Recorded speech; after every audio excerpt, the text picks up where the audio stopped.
Greetings for fall 2013. A little bit about me since we're introducing ourselves. I was born in Sundance, Wyoming and raised in Cody until my senior year of high school when I headed to Vermont to pursue some ski racing dreams. I attended Williams College in Massachusetts and then returned to Wyoming as a wilderness ranger and ski coach. I headed to graduate school when the mules in my pack string suggested that if I was going to continue discussing Hegel on the trail, I should probably go to graduate school. I'm not sure if the mules objected to my lectures or to my singing, but either way, indeed, I had a problem with thinking about things, and graduate school is a good place for people with such problems. I received my PhD from Syracuse University with concentrations in philosophy of religion, psychology of religion, critical theories of religion, Buddhism, and my dissertation was a feminist and post-colonial analysis of the repeated appearance of women across time and cultures, right? So Greek antiquity to contemporary Malaysia, across time and cultures who were possessed by spirits. The dissertation was revised as a book called The Hammer and the Flute, Women, Power, and Spirit Possession by Johns Hopkins University Press in 2002. It won an award as the best first book in its field that year. I taught at the University of Stirling in Scotland for 5 years, where my 2 kids were born, and then returned to Cody to raise them and invent a career as a historian of religions, teaching online for UW and carrying on as much research as I could afford to pursue. It's kind of a problem.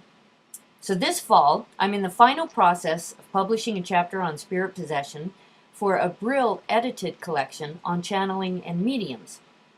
In January, I've got an article on the politics of the category sacred in Indigenous Studies theory, and it's coming out in the American Indian Quarterly.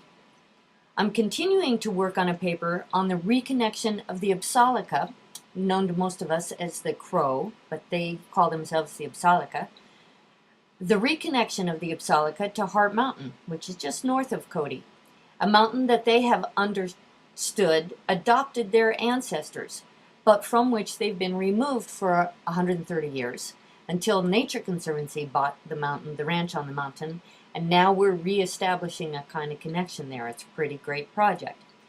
I've just delivered a paper in Stockholm, Sweden on ecology as the arbiter of value in 21st century finance, calories as currency, that I hope to turn into an essay.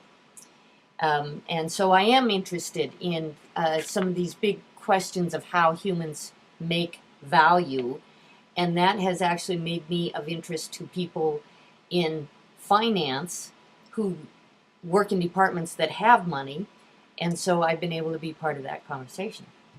So what ties these diverse topics together? As a historian of religions, I am trained to begin with a human body that is located on territory, and then move inward and outward in concentric circles of power to analyze how humans make meaning of their place in the world. Spirit possession is a very interesting model of such a human because a possessed person is, quote, no longer where they are speaking, end quote. That's a quote from one of my favorite Jesuit historians, Michel de Certeau, right? So the person who is possessed is no longer where they are speaking. I've studied the cross-cultural and trans-historical appearance of people who are possessed, who are spoken through rather than speaking subjects. Because their subjectivity, their personhood, is so intimately tied into a relationship with power that is not of human origination in their understanding of their experience. So unlike an athlete who understands their experiences through their training and discipline, in the case of the possessed person, this is something happening through them. Now, what gets really interesting, if you've read Flow or Creativity or Peak Experience stuff, is that there are many athletes who would also say something else happens if they have prepared themselves well, something else beyond their individual power has happened. So there's some pretty interesting cross-cultural conversations to have there. Anyway, in our contemporary world, I am most interested in how we respond to our current crisis regarding being at home. When the housing market and the ecological volatility threaten more and more people, making it harder and harder to be at home, think mortgage default and Superstorm Sandy, then how are humans making sense of their place in the world?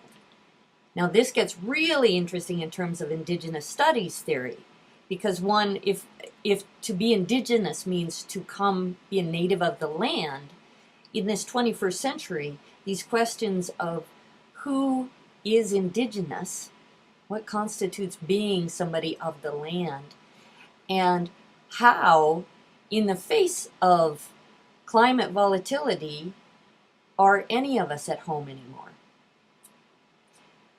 As you can see from my eCollege login page, let me go over here. Oh, you were looking at that the whole time.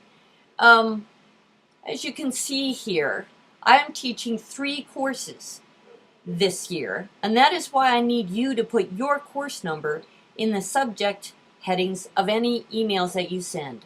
Otherwise, I'm trying to find you through 3 different courses, and that doesn't make me happy, and you want to make it easy for me to find you and help you.